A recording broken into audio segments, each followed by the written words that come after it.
जय श्री राम मित्रों, स्वागत है एक बार फिर से आपका हमारे चैनल जेबी डिवोशन में। एपिसोड ने पकड़ ली है रफ्तार और जिस प्रकार से दिखा रहे हैं कि अब धीरे धीरे नियति जो है मंथरा को सोचने पे विवश कर दे रही है कि वो समय मैं जल्द से जल्द किस प्रकार से लेके आऊं कि जो राजगद्दी पे है उसको प्रभु श्री राम जी को उतार कर, यानी कि उनको नहीं पहुंचने देना है एक तो, और भरत जी को उस गद्दी पे बहुत ही जल्द मुझे बैठाना है। अकल पे पत्थर पड़े हैं या थाली में, ये समझ में नहीं आ रहा है अभी मंथरा को। शीघ्र ही समझ में आ जाएगा जब जो भविष्य दिखाया है अघोरियों ने वो सही साबित होता नजर आएगा। तब उनको समझ में आएगा कि हाँ, नियति ने मेरी सोच का किस प्रकार से इस्तेमाल किया है। अच्छा, उन्होंने उनकी बात ये तो सुनी, भविष्य तो देखा, लेकिन ये नहीं सुनी कि नियति आप बदल ही नहीं सकते, चाहे कुछ भी कर ली मैं बदलूंगी। और एक तरफ हम देख रहे हैं किस प्रकार से जो माता है और पुत्रियों में जो प्रेम संबंध धीरे धीरे स्थापित हो रहा है, क्योंकि माता सुमित्रा भी बहुत ध्यान रख रही है अपनी वधुओं का एक माता की तरह, ताकि उनको अपने असल माता पिता की कमी महसूस न। सीता जी ने किस तरीके से बड़ी बहन होने का एक फर्ज अदा किया, और पिछले एपिसोड में एक बहुत ही अच्छा परिचय उन्होंने दिया कि हमारा जो व्यवहार होगा वो हमारे माता पिता की शिक्षाओं को प्रदर्शित करेगा। तो कभी भी अपने व्यवहार को ऐसा ना करें जो हमारे परिवार की ऊपर किसी भी प्रकार की कोई उंगली उठे। हमेशा इस चीज को ध्यान में रखना है कि आपके ऊपर अपने परिवार की भी इज्जत मान मर्यादा जिम्मेदारी है और उस परिवार की भी इज्जत मान मर्यादा की जिम्मेदारी है। संस्कार उम्र से बड़े जिस प्रकार से दिखाया गया कि क्यों मेरा मन कर रहा है कि आप दादाजी को जिस प्रकार से माता कैकेयी का जो इमोशनल सीन हमको देखने को मिला, वो देख के आनंद आया कि उन्होंने वो पत्र जो उनके दिल के बहुत करीब है, प्रभु श्री राम जी का लिखा हुआ वो पत्र, कि हाँ, माता सीता जो हैं, जो देवी सीता हैं, उनका जो स्वभाव है उसमें मुझे आपका स्वभाव दिखता है। और उस पत्र में जो लिखा था वो यही एग्जैक्ट वर्डिंग्स थी कि इसीलिए मैं उनसे विवाह भी कर रहा हूं। और वो इमोशन को समझा हमारी माता सीता ने, देवी सीता ने, कि किस प्रकार से माता ने अपने जो दिल के सबसे करीब पत्र था वो उनको तोहफे के रूप में दिया। क्यों करीब था? क्योंकि कैकेयी जी को ये पता था कि राम ने पत्र लिखा है और राम को ये पता है कि मेरी विवाह का विरोध यदि पूरे महल में कोई करेगा तो वो मेरी माँ है कैकेयी, उसकी के अंदर सामर्थ्य है, क्योंकि उसी का सबसे ज्यादा अधिकार मेरे ऊपर है। तो सबसे पहले उन्होंने एक ही व्यक्ति को समझाने के लिए वो पत्र लिखा कि आप आश्वस्त रहिए, जो ला रहा हूं वो आपका ही कार्बन कॉपी है। देखिए किस प्रकार से अब मंथरा की बातें आगे बढ़ती हैं। तो शुरू करते हैं एपिसोड नंबर 94 पार्ट 1।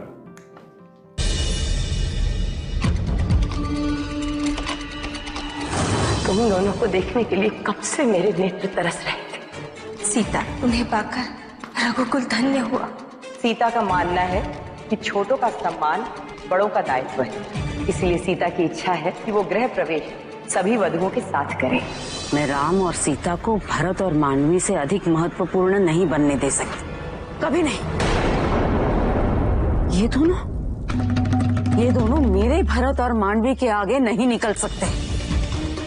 मैं निकलने नहीं दूंगी इन्हें। हाँ, निकलने नहीं दूंगी। बस अब कल से मेरा कार्य युद्ध स्तर पर आरंभ होगा। युद्ध स्तर पर भाई,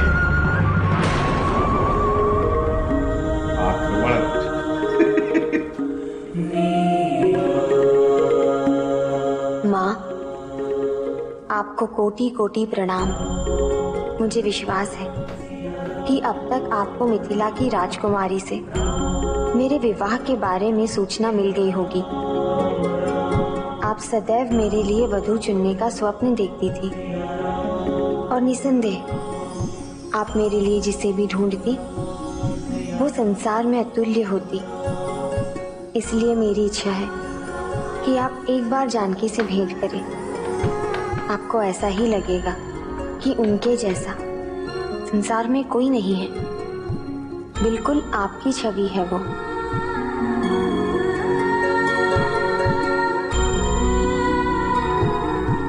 ये मेरा सौभाग्य है कि मुझे ऐसी राजकुमारी के योग्य समझा गया है जिनमें साहस है, ज्ञान है, संस्कार है और सबसे महत्वपूर्ण जिनमें करुणा है।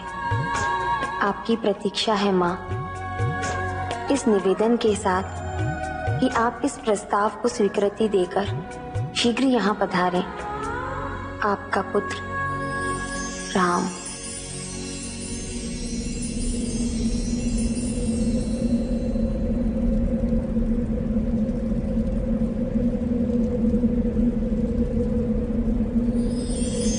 वाह,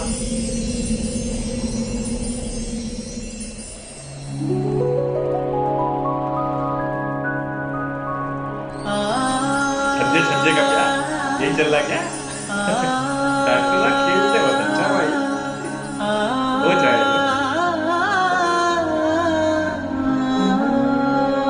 कनेक्शन नहीं टूटना चाहिए।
विश्व विजेता।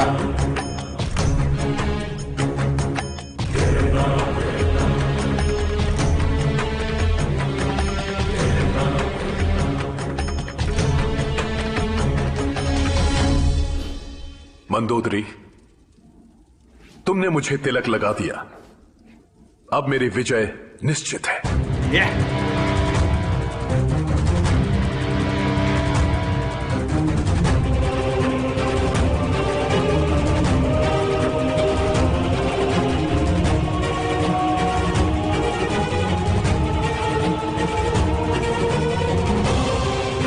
जबरदस्ती लड़ाई लेने जाते हैं।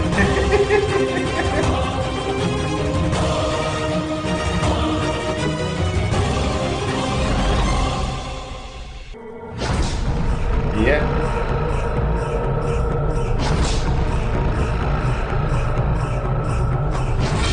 अब रावण विश्व विजय के लिए प्रस्थान करेगा।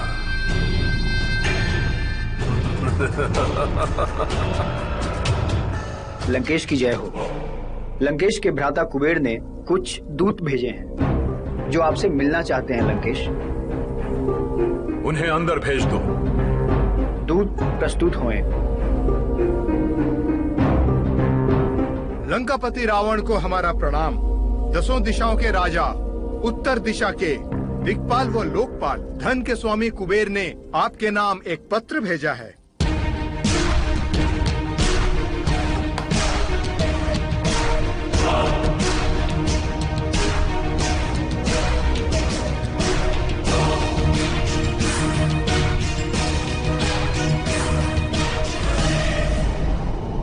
लंकेश, कुबेर ने आपके लिए लिखा है, हे लंकापति, आप मेरे भ्राता हैं।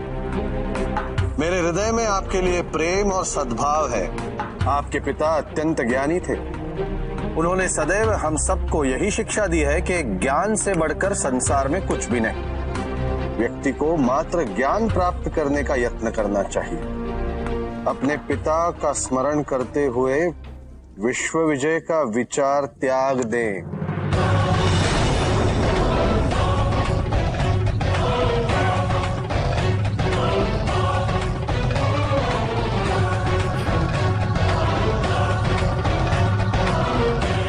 से न जाने कितने निर्दोष लोगों के प्राण जाएंगे।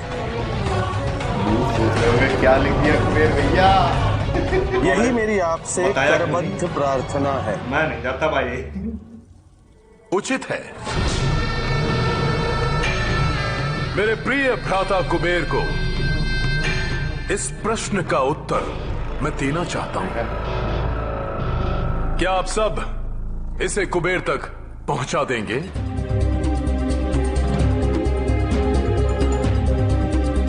जरा 1 लीटर खून निकालो इनका। पहुंचा देंगे ना? अवश्य महाराज, जैसी आपकी आज्ञा।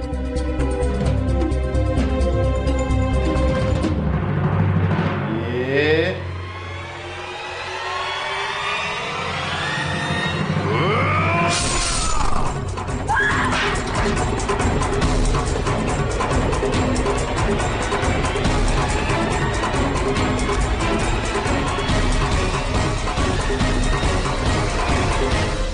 ये मेरे महान उद्देश्य का शुभारंभ है। यही सभी के लिए संदेश है मेरा कि जो भी रावण के विश्व विजय के मार्ग में अवरोध उत्पन्न करना चाहेगा, उसका भी यही परिणाम होगा।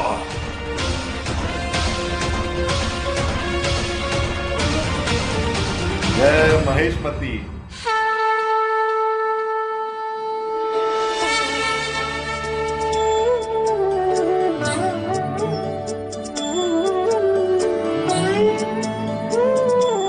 पवित्र सूत्र का उतारना इस बात का प्रतीक है कि शुभ विवाह से संबंधित सारे विधि विधान ईश्वर की कृपा से अब संपन्न हुए। पवित्र सूत्र की ये गांठ जीवन की उन सभी कठिनाइयों का प्रतीक है जिनका सामना तुम्हें अपने आगामी दाम्पत्य जीवन में करना पड़ सकता है।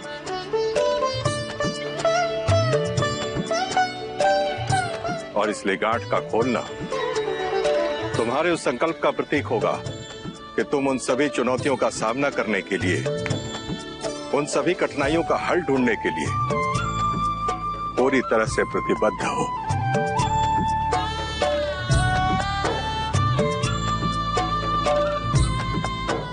वर और वधू अब एक दूसरे का कंकण खोलेंगे। दरअसल कुबेर रावण के सौतेले भाई थे। कुबेर से लंका रावण ने छीन ली। उसके उपरांत उन्होंने, जैसा कि आप सभी को पता है, कि शासन किया। खैर ये अभी यहां से कोरिलेट नहीं करता है क्योंकि अभी विश्व विजय की इनकी यात्रा प्रारंभ हो रही थी, तो इसलिए ये कहीं ना निकल गया मुझसे। और अभी तो कुंभकर्ण भी इसमें अहम योगदान निभाएंगे। अभी तक दिखाया जाएगा, अभी तक दिखाया नहीं है कुंभकर्ण, कि अभी उनका कोई रोल स्थापित नहीं है कि सिया के राम के एंगल से दिखाया जा रहा है। तो मुझे लग रहा है कि इसमें क्या क्या सीन्स होंगे ये अभी हमें आइडिया नहीं कहां तक दिखाया गया है इस एपिसोडों को। चलिए वो तो आगे एपिसोडों में बढ़ेंगे। दिखाया गया तो देखेंगे, नहीं दिखाया गया तो नहीं देखेंगे। लंकापति रावण का एक चीज अच्छा लगा, भाई घर में बैठे बैठे बोर हो रहे तो चलो कहीं पे बम मार के आते हैं। जबरदस्ती लड़ाई ले, बम मारेंगे, इतना बम मारेंगे। बहुत दिन से तलवार चलाई नहीं।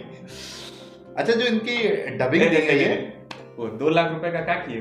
कश्मीर गए थे, सेब ले आए, चखोगे ये। लंकापति रावण जी की जो डबिंग दिखाई गई है वो मुझे याद आता है, कोरिलेट करता है जो जिस प्रकार से वो बाहुबली में वो भल्ला गई वॉइस दी थी ना डबिंग, मूर्ख माता, वैसा ही।